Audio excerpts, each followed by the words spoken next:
العالمین والصلاة والسلام علی حبیبہ محمد وآلہ وأصحابہ اجمعین۔ اعوذ باللہ من الشیطان الرجیم، بسم اللہ الرحمن الرحیم۔ وما ارسلناک الا کافۃ للناس بشیرا ونذیرا ولکن اکثر الناس لا یعلمون۔ وَيَقُولُونَ مَتَى هَٰذَا الْوَعْدُ إِن كُنتُمْ صَادِقِينَ قُل لَّكُم مِّيعَادُ يَوْمٍ لَّا تَسْتَأْخِرُونَ عَنْهُ سَاعَةً وَلَا تَسْتَقْدِمُونَ۔ اللهم سبحانك لا علم لنا إلا ما علمتنا إنك أنت العليم الحكيم۔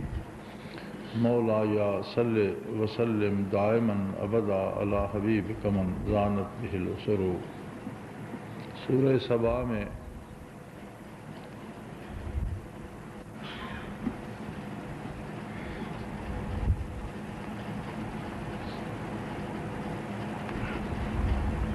اٹھائیسویں آیت مبارکہ ہے۔ ارشاد باری تعالی ہے، وَمَا أَرْسَلْنَاكَ إِلَّا كَافَةً لِلنَّاسِ بَشِيرًا وَنَذِيرًا۔ اے حبیب پاک صلی اللہ علیہ وسلم، ہم نے آپ کو ساری انسانیت کے لیے بشیر، خوشخبری دینے والا، یا اگر کوئی نافرمانی کرے تو اس کے خطرناک نتائج سے بروقت مطلع کرنے والا بنا کر بھیجا۔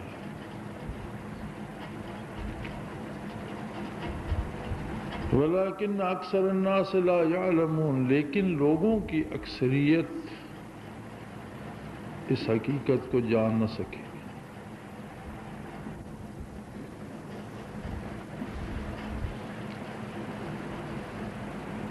انبیاء علیہ السلام کا سلسلہ نزول آدم علیہ السلام کے ساتھ ہی شروع ہو گیا کہ خود آدم علیہ السلام پہلے نبی تھے۔ جس طرح تمام بنی نوع انسان کے جد امجد ہیں، تو اللہ کے پہلے نبی بھی آدم علیہ السلام ہیں، وہ خود نبی تھے۔ پھر ان کی اولاد میں، اور یوں یہ سلسلہ آدم علیہ السلام سے لے کر حضرت عیسیٰ علیہ نبینا علیہ السلام تک جاری رہا،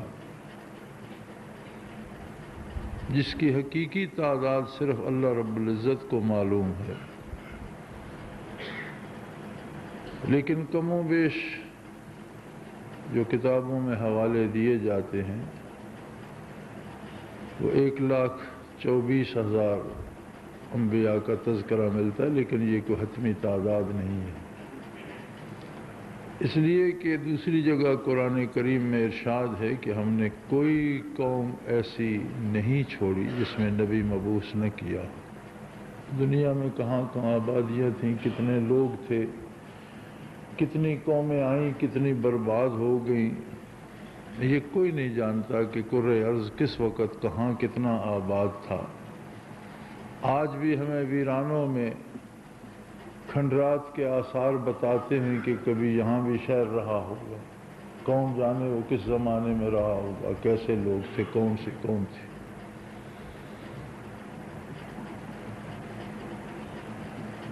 اور کتاب اللہ میں ارشاد بھی ہے، قُلْ سِیرُوا فِی الْأَرْضِ فَانْظُرُوا، زمین میں پھر کر دیکھو، تمہیں بے شمار آثار اور نشانیاں ملیں گی۔ کیف کان عاقبہ، کیا انجام ہوا ان لوگوں کا۔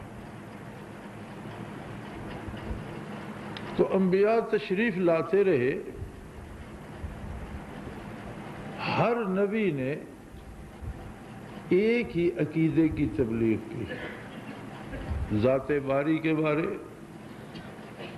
اپنی نبوت کے متعلق، آخرت کے متعلق، برزخ کے متعلق، فرشتوں کے وجود کے متعلق، جنت و دوزخ کے متعلق، یعنی جتنے بنیادی عقائد ہیں وہ وہی ہیں جو آدم علیہ نبینا و علیہ الصلوۃ والسلام نے تعلیم فرمائے، نوح علیہ السلام نے تعلیم فرمائے، تمام اولو العزم رسولوں نے تعلیم فرمائے، اور تمام انبیاء کی جماعت نے وہی نظریات، وہی عقائد تعلیم فرمائے، وہی عقائد آقا نامدار حضرت محمد الرسول اللہ صلی اللہ علیہ وسلم نے تعلیم فرمائے۔ اس لیے کہ عقائد کے بارے جتنی باتیں اللہ کی ذات اور صفات کے متعلق ہیں، جتنی باتیں آخرت، جنت و دوزخ کے متعلق ہیں، یہ خبر ہیں، اور خبر میں تبدیلی نہیں ہوتی۔ اگر خبر بدل جائے تو پھر دونوں سچی نہیں ہوتی، یا پہلے والی سچ ہوگی یا بعد والی سچ ہوگی۔ لہذا عقائد و نظریات میں کسی نبی نے کوئی اختلاف نہیں کیا۔ اس کے بعد آ جاتی ہے باری احکام کی، اوامر و نواہی کی۔ اوامر و نواہی ہر قوم کی استعداد کے مطابق، اس کی نصیبے کے مطابق جتنا رب نے چاہا اسے عطا کر دیا، عبادت کا موقع یہ جس طرح سے چاہا اسے عطا کر دیا۔ علت و حرمت تبدیل ہوتی رہی، بعض قوموں میں بعض جانور حلال تھے، بعض دوسری قوموں میں حرام کر دیے گئے، بعض قوموں میں بعض طریقہ جائز تھا، دوسری قوموں میں ناجائز ہو گیا۔ احکام جو ہیں وہ مصلحت کے تحت تبدیل ہوتے رہے، اور حکم کی تبدیلی کوئی حیثیت نہیں رکھتی، حکم دینے والے کی ذات پر منحصر ہے کہ کس سے کس وقت کیا خدمت لینا چاہتا۔ جو پہلے لے رہا تھا وہ بھی حق ہے، جو دوسرا حکم دے دیا وہ بھی حق ہے۔ لیکن بعثت آقا نامدار صلی اللہ علیہ وآلہ وسلم ایک ایسا انقلاب ہے جو تاریخ انسانیت میں ایک ہی بار ہے۔ قوموں کے حالات مختلف تھے، ان کی استعدادیں مختلف تھیں، ان کا شعور مختلف تھا، ان کی علمی قابلیت مختلف تھی، ان کے موسم مختلف تھے، شب و روز مختلف تھے، ان کا کھانا پینا مختلف تھا، تھوڑے تھوڑے وقفے سے کھانا پینا بدل جاتا ہے۔ اب یہاں ہم روزانہ اناج کھاتے ہیں، اور اگر کوئی بیمار ہو تو اسے ہم چاول دیتے ہیں، لیکن آپ بنگلہ دیش میں جا کر دیکھیں تو وہ روزانہ چاول کھاتے ہیں، جس دن کوئی بیمار ہو اسے وہ آٹے کا پھلکا بنا کر دیتے ہیں۔ یعنی وہ بیمار کے لیے یہ غذا تجویز کرتے ہیں جو ہماری روزمرہ کی، جس طرح ہم بیمار کے لیے چاول تجویز کرتے ہیں وہ گندم کی روٹی تجویز کرتے۔ اتنا فاصلہ ہوتا ہے تھوڑے تھوڑے وقفے کے بعد۔ پھر موسموں میں اختلاف تھا، شب و روز میں اختلاف تھا۔ تو ایک ایسی رسالت جو ان سارے اختلافات میں ایک ایسا معتدل راستہ دے، اور وہ راستہ مکمل زندگی کا نظام بھی ہو، اور اس قابل بھی ہو کہ روئے زمین پر ہر فرد و بشر اس پر عمل کر سکے، ہر موسم میں، ہر حال میں۔ یہ معمولی بات نہیں ہے۔ یہ وہ انقلاب ہے جو دنیا پہ ایک ہی دفعہ آیا اور پھر کبھی نہیں آیا، اور امام انقلاب ہے حضرت محمد صلی اللہ علیہ وسلم۔ باقی سب باتیں ہیں، یہاں تو کسی کا مکان گر جائے تو کہتے ہیں انقلاب آ گیا، کوئی آندھی طوفان آ جائے تو انقلاب آ گیا، حکومت بدل جائے تو انقلاب آ گیا۔ انقلاب ہوتا ہے کہ اجتماعی صورتحال کو تبدیل کر دیا جائے۔ انقلاب کا معنی یہ ہے کہ مجموعی جو صورتحال ہے اس کو تبدیل کر دیا جائے، اور خرابی سے بہتری کی طرف تبدیل کیا جائے۔ تو پوری انسانیت جو تباہی کی طرف جا رہی تھی،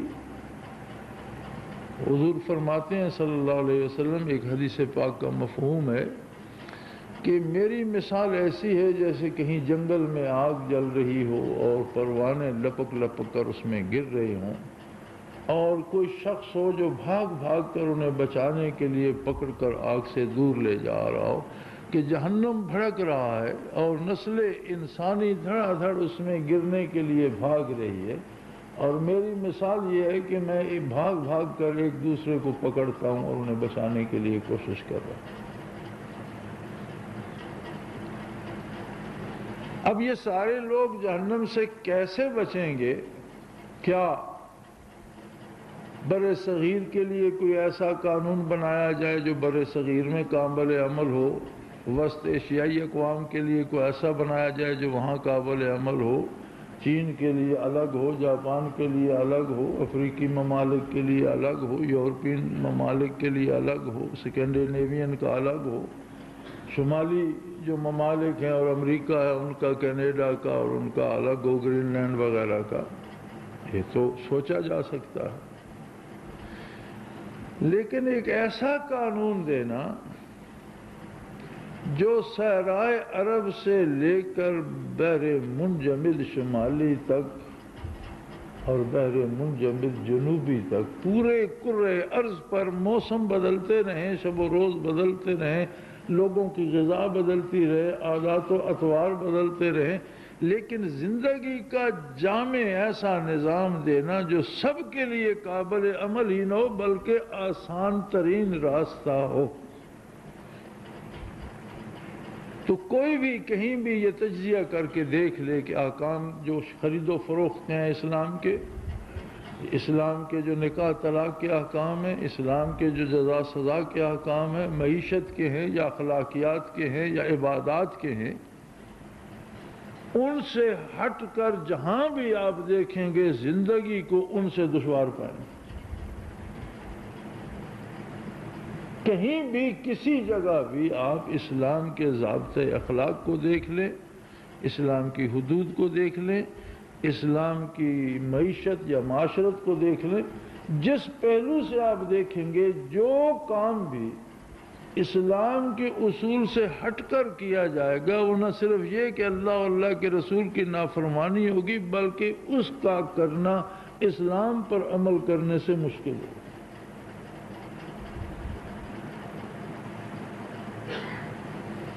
اور یہ کام صرف اللہ رب العالمین کر سکتا ہے جس نے خود بندے پیدا کیے، خود بندوں کو استعداد دی، جس نے خود موسم پیدا کیے اور جو جانتا ہے کہ کس موسم میں کیا ممکن ہے، جس نے خود غذائیں پیدا کی اور بندوں کے نصیبے میں لکھ دی کہ کسے کہاں کیا کھانے کو ملے گا، جس نے بیداری اور نیند خود پیدا کی، جس نے دن اور رات کو خود بنایا، ان کی خصوصیات خود پیدا فرمائی، وہی ایک ذات ہے جو یہ طے کر سکتی ہے کہ کون سا ایسا کام ہے جو دنیاوی انقلابات اور دنیاوی تبدیلیوں اور دنیاوی تغیرات سے بالا تر ہو اور اسے دنیا کے موسم متاثر نہ کریں، قوموں کے مزاج متاثر نہ کریں، لوگوں کی استعداد متاثر نہ کریں، بلکہ پوری انسانیت کے لیے قابل عمل ہو۔ یہ طے کرنا صرف اللہ رب العزت کا کام ہے۔ اسی لیے ارشاد فرمایا وَمَا يَنْطِقُ عَنِ الْهَوَىٰ إِنْ هُوَ إِلَّا وَحْيٌ يُوحَىٰ، میرا نبی اپنی طرف سے کوئی حکم نہیں دیتا، اپنی پسند سے کچھ کرنے کو یا کسی کام کے نہ کرنے کو نہیں کہتا جب تک وحی الہی نہیں آتی۔ لب ہلتے ہیں محمد الرسول اللہ صلی اللہ علیہ وسلم کے، لیکن بات ہوتی ہے اللہ رب العالمین کی۔ کیا یہ بجائے خود ایک عظیم تر معجزہ نہیں ہے کہ روح زمین کی انسانیت کو ایک دھاگے میں پرو دیا جائے، ایک اذان کہیں، ایک کلمہ پڑھیں، ایک نماز پڑھیں، ایک جیسا روزہ رکھیں، ایک طرح سے نکاح طلاق کے مسائل ہوں، ایک جیسے خرید و فروخت کے مسائل ہوں، ایک جیسے صلح اور جنگ کے احکام ہوں، تو کیا انسانوں میں کوئی جھگڑا باقی رہ جاتا؟ یہ جھگڑا تو فرق سے ہے نا۔ ہم کہتے ہیں جو ہم کرتے ہیں یہ ہونا چاہیے، دوسرا کہتا ہے جو میں کرتا ہوں یہ۔ اب جو مصیبت مسلمانوں پہ پڑی اور حکومت اسلامیہ افغانستان کو جس تباہی سے دوچار کیا گیا اور جتنا قتل عام کیا گیا، تو اس کے پیچھے سوچ کیا تھی؟ میں نے خود صدر امریکہ کی زبان سے یہ بات کہتے ہوئے سنا ہے سیٹلائٹ پر کہ they were going to finish our culture around the globe، کہ یہ ایک ریاست یا حکومت نہیں بن رہی تھی، یہ ہماری تہذیب کو روئے زمین سے مٹا دینے والا کام کر رہے تھے۔ جس طرح سے ہم رہنا چاہتے ہیں، جو ہمارے رہنے سہنے کا طریقہ ہے، وہ تو مٹ جاتا اگر یہ حکومت کامیاب ہو جاتی، اس لیے ہمیں یہ حکومت مٹانا پڑی۔ یعنی کافر بھی یہ سمجھتا ہے کہ انسانی سکون اسلامی نظام میں اتنا ہے کہ اگر ہمارے لوگوں کو پتہ چلا تو وہ بھی اسلام کی طرف مائل ہو جائیں گے، مسلمان ہونا شروع ہو جائیں گے، اور وہ ریاستیں کسی کو فتح نہیں کرنے پڑیں گی بلکہ از خود ریاستیں مسلمان ہو جائیں گی۔ اس کے اس جملے نے یہ اثر کیا کہ پورے امریکہ میں قرآن کریم جو خال خال مسلمان لیتے تھے اور چھپتا نہیں تھا، پریس کم پڑ گئے اور خریدار زیادہ تھے، قرآن ملتے نہیں تھے، لوگوں نے تلاش شروع کر دی کہ یہ کیا تہذیب ہے جو ہماری تہذیب کے لیے چیلنج بن گئی اور جس کے لیے ہمارے صدر کو اور فوج کو اور ملک کو اتنی مصیبت پڑ گئی۔ دیکھا تو چاہیے کہ وہ کیا ہے، بجائے اس کے کہ اسلام افغانستان سے مٹتا، اسلام امریکہ میں بڑھنا شروع ہو گیا۔ الحمدللہ وہ قادر ہے، اس کی اپنی کارگاہ ہے، اس کا اپنا نظام ہے کہ پہلے ایک دفعہ انہی صلیبی جنگوں میں عیسائیوں نے پھر تاتاریوں کو چڑھایا، عیسائیوں نے اپنی لڑکیاں بھیجیں، عورتیں انہیں پیش کیں، تاتاری حکمرانوں کو بہکایا کہ اسلام تمہارے لیے خطرہ ہے، مسلمان ریاستوں پر چنگیزی فوجوں کو چڑھا دیا، ادھر اسپانیہ سے مسلمانوں کو ملیا میٹ اور ختم کرنے کے سارے ہیلے کر دیے، اور جہاں صدیوں مسلمانوں کی حکومت رہی تھی وہاں ایک نام کا مسلمان باقی نہ چھوڑا، یا شہید ہو گئے یا ملک چھوڑ گئے یا عیسائی بن گئے، چوتھا راستہ کوئی نہیں تھا۔ اور جب یورپ خوش ہو رہا تھا کہ ہم نے اسلام کا راستہ بند کر دیا، بہت بڑی ریاست تھی اسپانیہ کی، وہ بھی ختم کر دی، جو متعدد ریاستیں اس طرف تھیں یہ بھی ملیا میٹ ہو گئیں، اس وقت اللہ نے تاتاریوں کو کلمہ پڑھنے کی توفیق دے دی،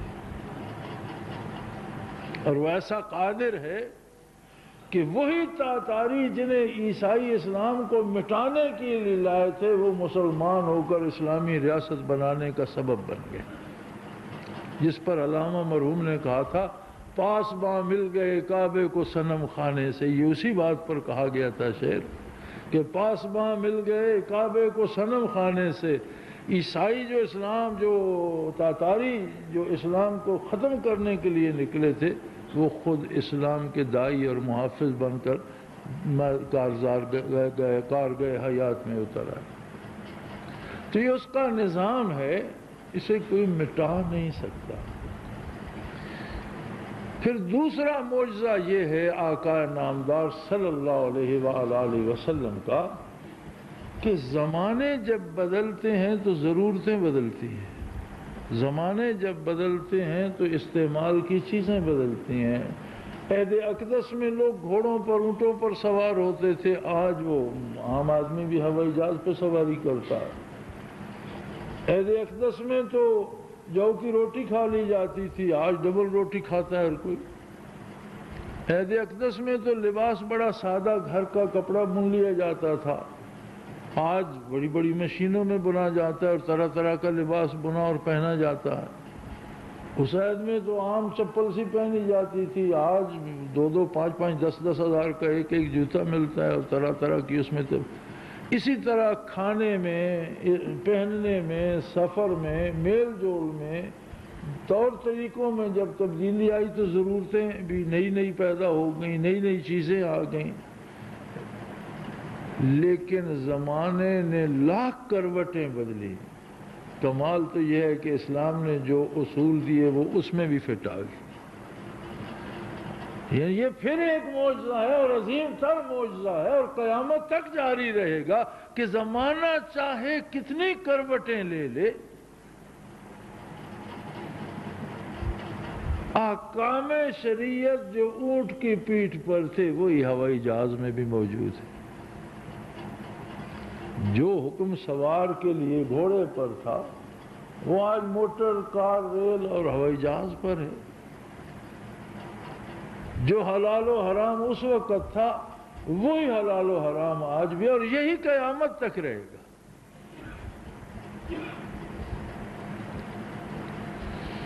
لیکن اللہ کریم خود اس بات کی گواہی دیتے ہیں وَلَٰكِنَّ أَكْثَرَ النَّاسِ لَا يَعْلَمُونَ۔ لوگ پڑھ پڑھ کر اندھے ہو گئے۔ لوگ کہتے ہیں میں نے اتنی دفعہ ایم اے کی 4 ڈگریاں لیں، 3 ڈگریاں لیں، پھر پی ایچ ڈی کیا، پھر یہ کیا، پھر دنیا کی کتابیں ختم کر دیں، میں نے سائنس میں بڑی ترقی کر لی، میں نے میڈیکل میں بہت ترقی کر لی، میں انجینئرنگ کو بڑا جانتا ہوں۔ اللہ کریم فرماتا ہے جو محمد الرسول اللہ صلی اللہ علیہ وسلم کو نہیں جانتا وہ کچھ بھی نہیں جانتا۔ کیا خاک جانا تو نے؟ تو اپنے آپ کو اہل علم میں گردانتا ہے؟ کیا علم ہے تیرا؟ تو جاہل ہے کہ اس کائنات میں کوئی ہے جو سورج کو نہیں جانتا۔ اگر کوئی سورج کو بھی نہیں جانتا تو آپ کیا کہیں گے؟ یہ عالم ہے، سائنسدان ہے، پڑھا لکھا ہے۔ اور خربوں سورج آپ کے جوتوں پہ نثار کیے جا سکتے ہیں کہ سورج تو ایک بے بس مخلوق ہے، سورج کو تو یہ بھی نہیں پتا میری روشنی کیا کرتی ہے۔ اور آپ صلی اللہ علیہ وسلم کو تو ہر فرد بشر کی تقدیر کا پتہ ہے کہ بتاتے ہیں تو یہ کرے گا تو یہ ہوگا، اور تو یہ کرے گا تو وہ ہوگا، پھر بتاتے ہی نہیں۔ کوئی دامن سے وابستہ ہو جائے تو اسے بناتے بھی ہیں، صرف بتانا نہیں، بنانا بھی آپ ہی کا کام ہے صلی اللہ علیہ وسلم۔ یتلو علیہم آیاتہ ویزکیہم۔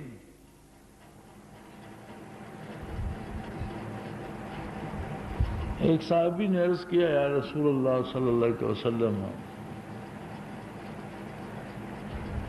میں اتنا سخت دل تھا کہ میں اپنی 13 بچیوں کا قاتل ہوں۔ جب بچی پیدا ہوتی میں زندہ گاڑ ہوتا، اور ایک بچی کے لیے میں ابھی روتا ہوں کہ میں سفر پہ تھا، تجارتی سفر پہ تھا، کئی مہینوں بعد واپس آیا، بچی بڑی ہو گئی، 2 سال بعد واپس آیا۔ میں نے بیوی سے کہا تو نے اسے گاڑا کیوں نہیں؟ میں بچی کو اٹھا کر لے گیا ویرانے میں اور گڑھا کھودنے لگ گیا، وہ کنارے پہ کھڑی تھی۔ عجیب بات ہے کہ میری داڑھی پر جو خاک پڑ گئی تھی وہ اسے جھاڑ رہی تھی اور میں نے اسے زندہ گاڑ دی۔ میرے چہرے پر جو مٹی پڑی وہ اپنے ننھے ہاتھوں سے میرا داڑھی جھاڑ رہی تھی اور چہرہ صاف کر رہی تھی، اور میں نے اسے زندہ گاڑ دی۔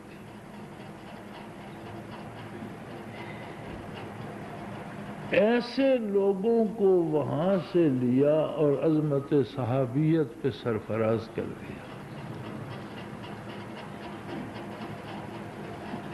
جو قتل کرنے کے لیے گھر سے نکلے انہیں فاروق بنا دیا کہ ظلم اور عدل کے درمیان یہ حد فاصل ہے، حق اور باطل کے درمیان فرق اس کے وجود سے پتہ چل جائے گا۔ نکلے کس لیے تھے گھر سے؟ ایک تو آدمی ہے، سارے عرب کو مصیبت پڑ گئی، میں ایک وار میں قصہ تمام کر دیتا ہوں، نہ بندہ ہوگا نہ جھگڑا ہوگا۔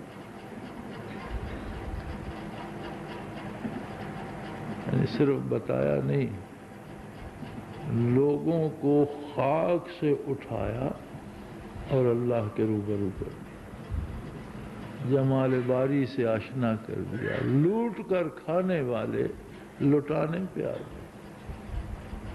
جن کا پیشہ تھا کہ لوٹ کر کھاتے تھے، وہ لٹوا کر خوش ہوتے تھے۔ بدل دیے لوگ، کھال نہیں بدلی، قد نہیں بدلا، حلیہ نہیں بدلا، رنگ نہیں بدلا، لیکن بندہ بدل گیا۔ جس نے الف بے نہیں پڑھا تھا وہ بھی دنیا کا امام ہو گیا، عقل و خرد میں بھی، علم و عمل میں بھی۔ چرواہے آئے اور آپ صلی اللہ علیہ وسلم نے جرنیل بنا دی۔ کمال ہے۔ ایک صحابی، ایک عرب، ایک بدوی گلہ چھوڑ کر آیا چراتے چراتے، ایمان لانے کے لیے بارگاہ نبوی میں پہنچا، ایمان لایا، آپ کو پسند آیا، فرمایا صبح جہاد پر جو لشکر جا رہا ہے اس کا جرنیل یہ ہوگا۔ اور جب آپ نے جرنیل کہہ دیا تو وہ جرنیل بن گیا۔ ہماری اکیڈمیوں میں پڑھتے ہیں، ساری عمر لگاتے ہیں، دنیا بھر کے اکیڈمی میں جا کر جرنیل بنتے ہیں۔ کتنے جرنیل ہیں جنہیں تاریخ یاد رکھتی ہے؟ زمانے کی گرد میں دب جاتے ہیں۔ کتنے جرنیل ہیں جنہیں کامیاب کہا جا سکتا ہے؟ لیکن جو محمد رسول اللہ صلی اللہ علیہ وسلم نے ایک نگاہ میں بنا دی، ان میں سے کسی ایک جرنیل کا نام بتائیں جسے کوئی کافر مورخ بھی ناکام جرنیل ثابت کر سکے۔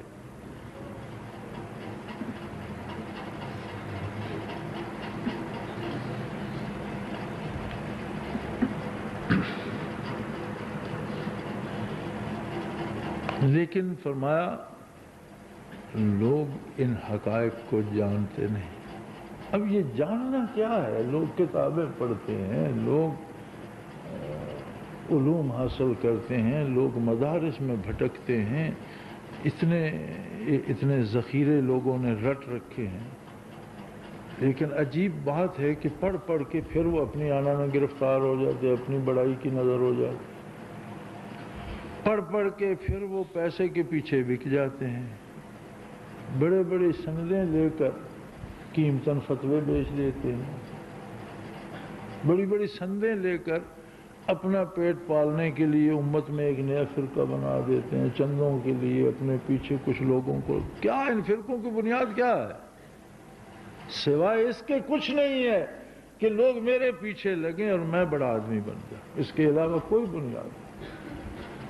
اگر اس بات کو درمیان سے نفی کر دو، سارے واپس ایک جگہ آ جائیں۔ کوئی ایک بندہ پیدا ہو جاتا ہے جو کہتا ہے مجھے بڑا مانے،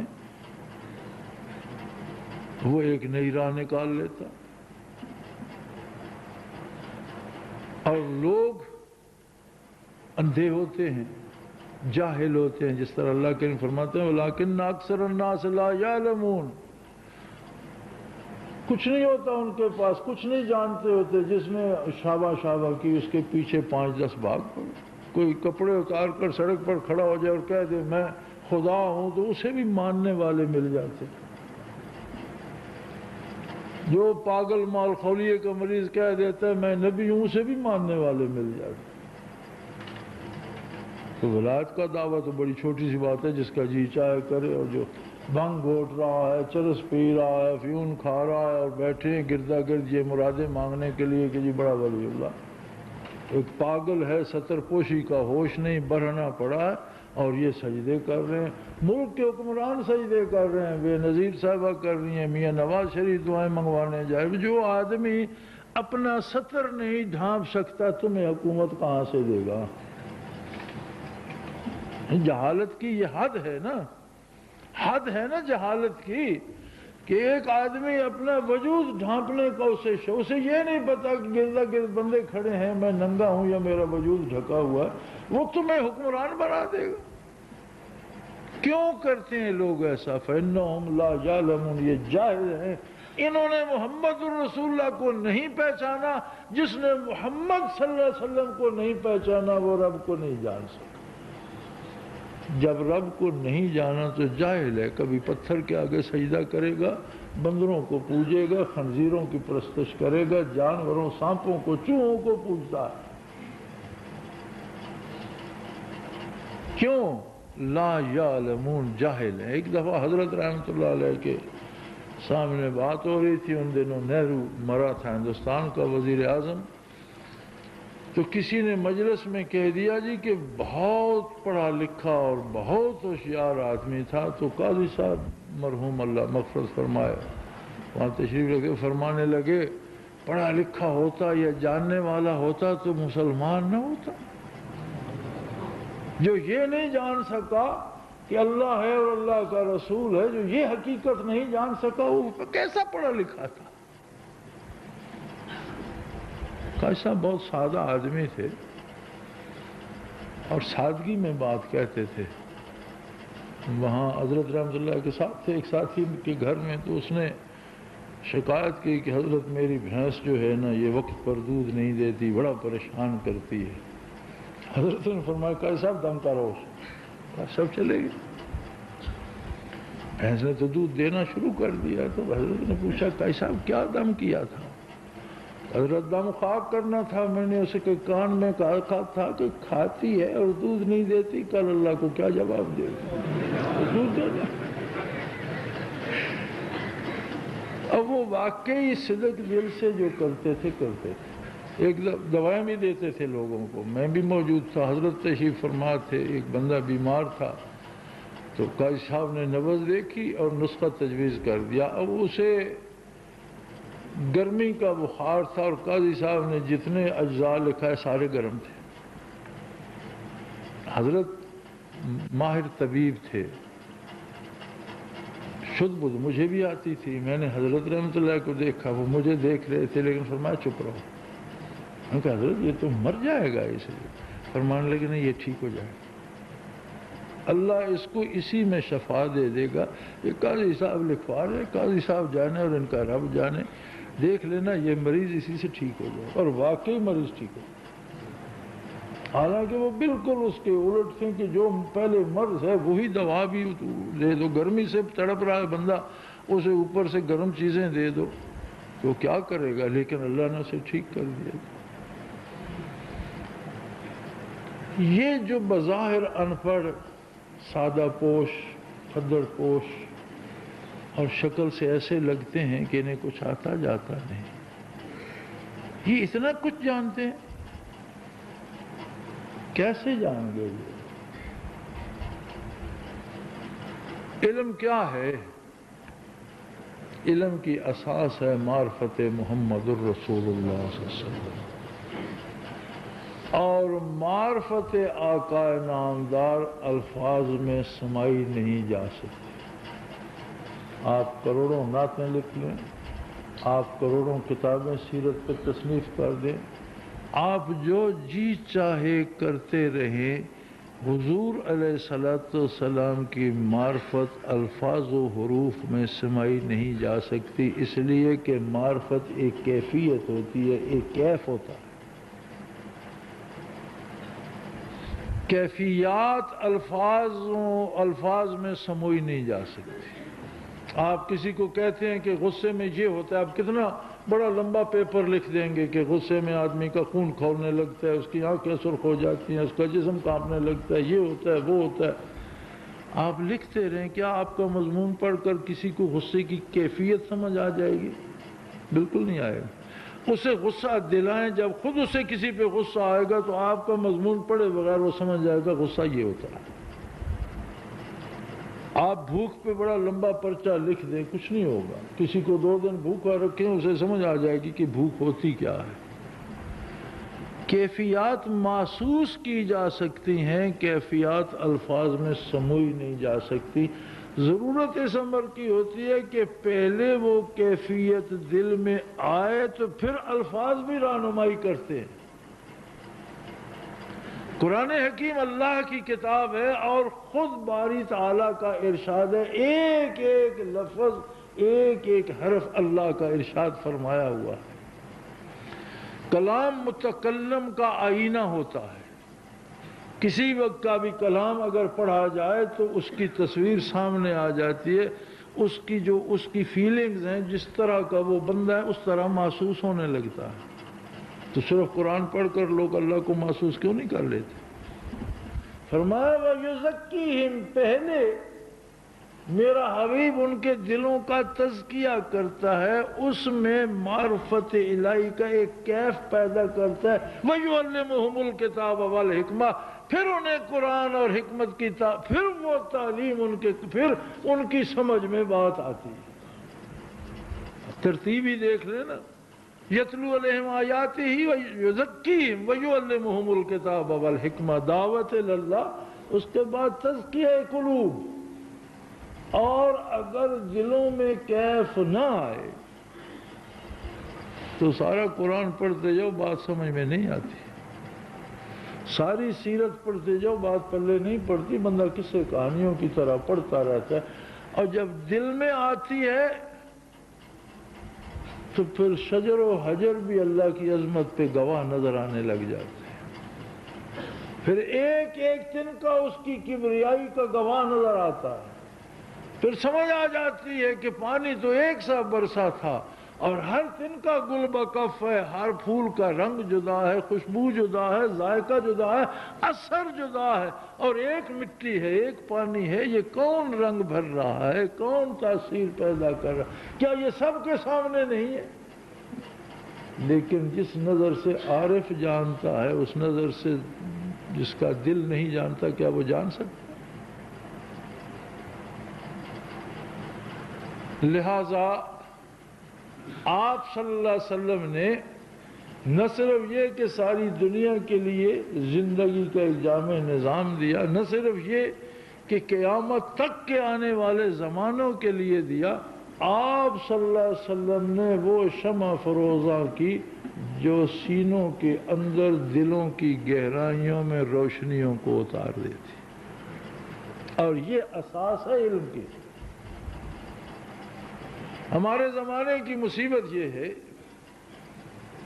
کہ اگر مقدمے کی بات ہوتی ہے تو ہم کہتے ہیں وکیل سے مشورہ کرو، گھر اپنا بنانا ہوتا ہے، رقم اپنی خرچ کرنی ہوتی ہے تو کہتے ہیں وہ آرکیٹیکٹ یا نقشہ نویس اس کو بلاؤ، کس طرح سے یہ ہماری ضرورت ہے، یہ ہماری زمین ہے، اتنا ہمارے پاس سرمایہ، اس میں کس طرح کے کمرے، کس طرح کا کہاں باورچی خانہ ہوگا؟ بھئی زمین اپنی، گھر اپنا، پیسے اپنے، اسے کیوں بلاتے ہو؟ فیس بھی دیتے ہو، پیسے بھی دیتے ہو، وجود اپنا ہے، پتہ ہے درد جہاں ہے، حکیم کو، ڈاکٹر کو دکھانے کی کیا ضرورت ہے؟ اس کا ہے وجود، اپنا وجود ہے، اپنے سینے میں، اپنے پیٹ میں درد ہے، تو خود کو پتہ ہے کیا بیماری ہے؟ نہیں پتہ ہوتا۔ کیوں نہیں پتہ ہوتا؟ اس لیے کہ ہم اس شعبے سے واقف نہیں ہیں۔ گھر بنانے کا نہیں پتہ، کیوں؟ اس لیے کہ وہ اس کا شعبہ ہے، اس نے سیکھا ہے، اس پہ عمر لگائی ہے، اس سے مشورہ اچھا ہے۔ مقدمے کا ہمیں نہیں پتہ، وکیل نے سیکھا ہے، اس نے عمر لگا، اس سے مشورہ۔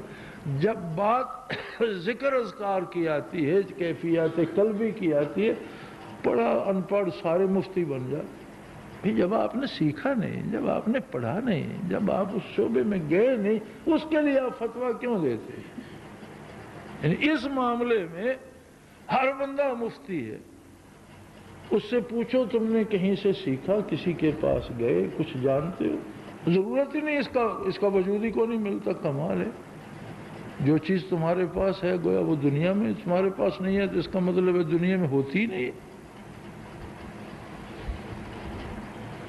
کسی کے پاس کسی چیز کا موجود نہ ہونا اس بات کا ثبوت نہیں ہے کہ وہ دنیا میں ہوتی ہی نہیں۔ لہذا اسلام کی اساس زبانی قوانین پر نہیں ہے، اسلام کی اساس کیفیات قلبی پر ہے۔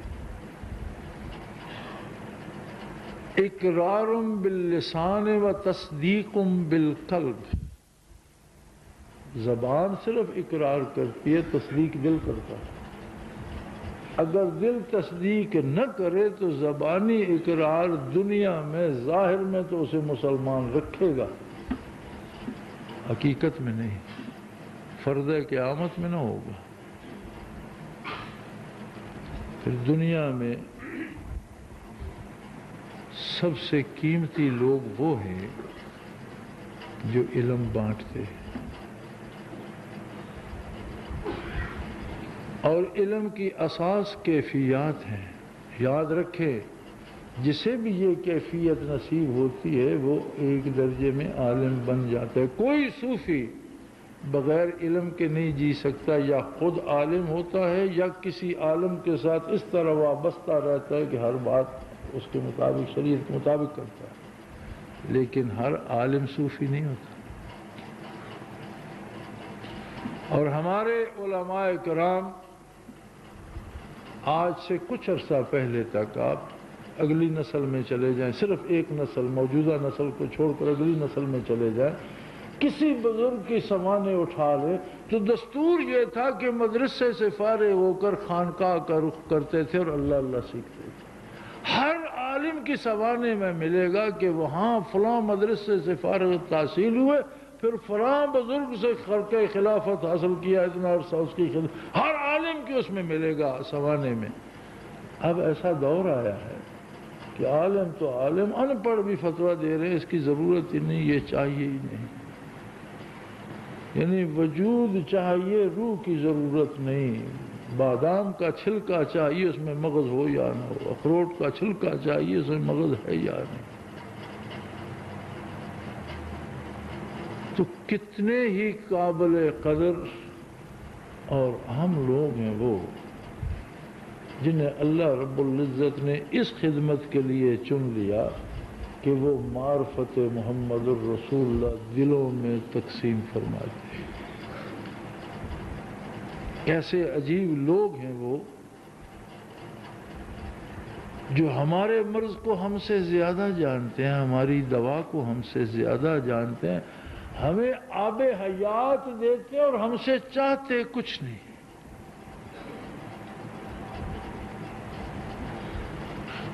تو کسی شاعر نے کہا تھا، زندگی آپ کی عنایت ہے۔ نعتیہ شعر لکھا تھا نبی علیہ السلام کو مخاطب فرماتے ہوئے کہ زندگی آپ کی عنایت ہے، ورنہ ہم لوگ مر گئے ہوتے۔ اور یہی صادق آتا ہے اللہ کی ان بندوں پر جو فیضان و برکات رسالت کو قلب اطہر رسول اللہ صلی اللہ علیہ وسلم سے لے کر ماء و شماء کے سینوں تک پہنچا دیتے ہیں۔ کیسے عجیب لوگ! اللہ کی زمین پر دنیا کے قیام کا سبب وہ لوگ ہیں جن کے دل منور ہیں۔ مولانا احمد علی لاہوری رحمۃ اللہ تعالیٰ علیہ اپنی ایک خطاب میں فرماتے ہیں کہ او لاہوریو، اپنی دولت پہ ناز نہ کرو، شاید یہ تمہارے محل ان لوگوں کو طفیل کھڑے ہوں جن کا اپنا گھر تو نہیں ہے اور جنہیں تم بہت حقیر سمجھتے ہو۔ شاید تمہاری بقا کا سبب وہ لوگ ہوں جن کے نالے اور جن کی آہیں شب کو بارگاہ الہی میں پہنچتی ہیں اور تمہاری بقا کا بھی سبب بنتی ہیں۔ آقا نامدار صلی اللہ علیہ وسلم سے پوچھا گیا، اور حضرت رحمۃ اللہ اس کا حوالہ اکثر دیا کرتے تھے کہ قیامت کب واقع ہوگی؟ آپ صلی اللہ علیہ وسلم نے فرمایا حتی لا یقال اللہ اللہ، جب اللہ اللہ کرنے والا کوئی نہیں ہوگا۔ حضرت فرمایا کرتے تھے کہ جس دن یہ کیفیات کا سلسلہ رک گیا، جس دن برکات نبوی آگے پہنچنی بند ہو گئی اور سینے ان سے خالی ہونے شروع ہو گئے، قیامت کی ابتدا ہو جائے گی۔ اور جب وہ لوگ اٹھ گئے جن کے دل روشن ہیں تو باقی نہ آسمان بچے گا، نہ زمین، نہ سورج، نہ چاند، نہ تارے، قیامت بپا ہو جائے گی۔ اور حدیث شریف میں بھی اسی کی تائید ہے کہ ایسی ہوا چلائے گا رب العالمین تو جتنے روشن دل ہیں اس سے ان کا وصال ہو جائے گا۔ پھر اللہ جتنا جس میں ایمان ہے وہ جس میں سب سے زیادہ ہے پہلے، پھر تھوڑے والا اس کو آخر جس میں رائی برابر ایمان ہوگا وہ بھی اٹھا لیا جائے گا۔ بندے مومن پر جو رائی برابر بھی اللہ کو یا اللہ کے حبیب صلی اللہ علیہ وسلم کو جانتا ہے اس پر قیامت قائم نہیں ہوگی، ان پر آئے گی جو سراسر جاہل ہوں گے، لا یعلمون۔ تو یہ اللہ اللہ صرف حصول برکات نہیں ہے، بقائے کائنات کا سبب ہے۔ اور وہ کتنا کریم ہے، کوئی ضروری نہیں کہ سورج جانتا ہو کہ میری تپش سے کیا کیا ہوتا ہے، وہ تو کیڑی کا انڈا بھی سینکتا ہے اور ہاتھی کے وجود کو بھی گرمی پہنچاتا ہے، وہ تو کھیتوں سے فصلیں بھی اگاتا ہے اور پھل بھی پکاتا ہے، لیکن وہ خود تو نہیں جانتا میں کہاں کہاں اجالے پہنچا رہا ہوں۔ ضروری نہیں کہ ہم جانیں، ضروری یہ ہے کہ ہمیں اس کام کا ایک حد تک اللہ سبب بنائے رکھے، اس سے بڑی کیا بات ہے۔ سبب کے لیے ضروری نہیں کہ وہ جانتا ہو مجھ سے، دوا کے لیے ضروری تو نہیں کہ وہ جانتی ہو مجھ سے شفا ہوگی۔ یہ جو اللہ اللہ کرنے والے قلوب ہیں، یہ جو نور نبوت سے منور سینے ہیں، جو برکات نبوت کے امین دل ہے، اللہ گواہ ہے یہ اس کائنات کی زندگی کا سبب ہے۔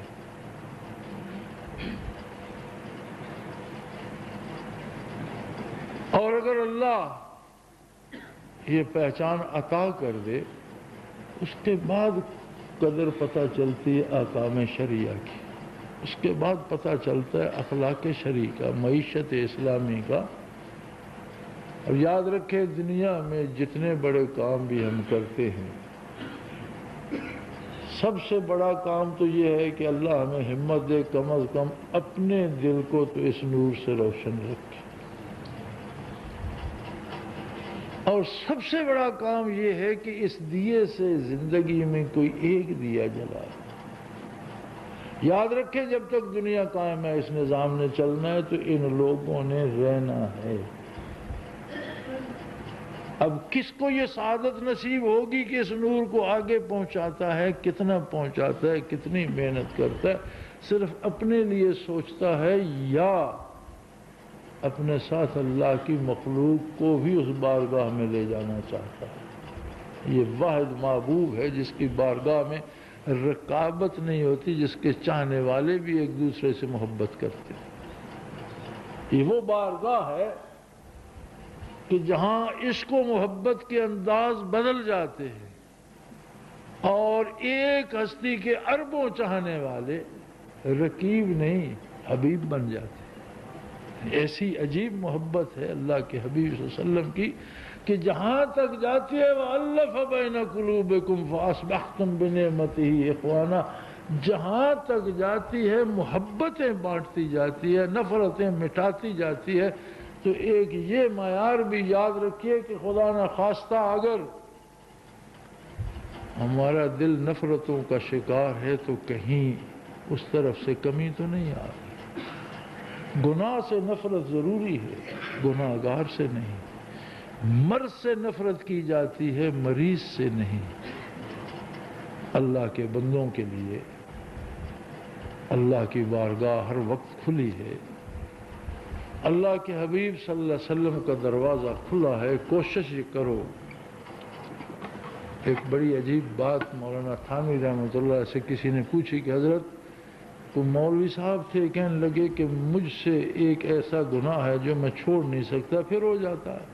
شاید لین دین کو کسی معاملے کا ہوگا کہ میں بڑی توبہ کرتا ہوں، کہتا ہوں پھر نہیں کروں گا، لیکن پھر ہو جاتا ہے۔ تو انہوں نے نسخہ تجویز فرمایا اس پر واعظ کیا کرو، تقریر کیا کرو، لوگوں کو شرعی دلائل دے کر اس کام سے روکا کرو۔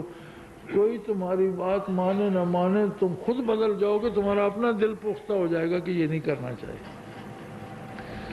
ذکر کی دعوت کو عام کرو، کوئی مانے نہ مانے اس کے تو فعل اللہ تمہیں ہمیشہ ذکر کی توفیق عطا رکھے۔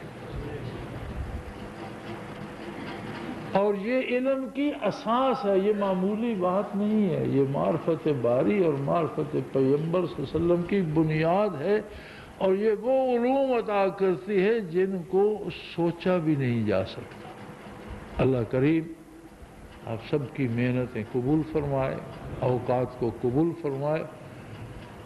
سخت قحط سالی ہے، نماز کے بعد سارے احباب خلوص دل سے باران رحمت کے لیے دعا ضرور کیجیے گا۔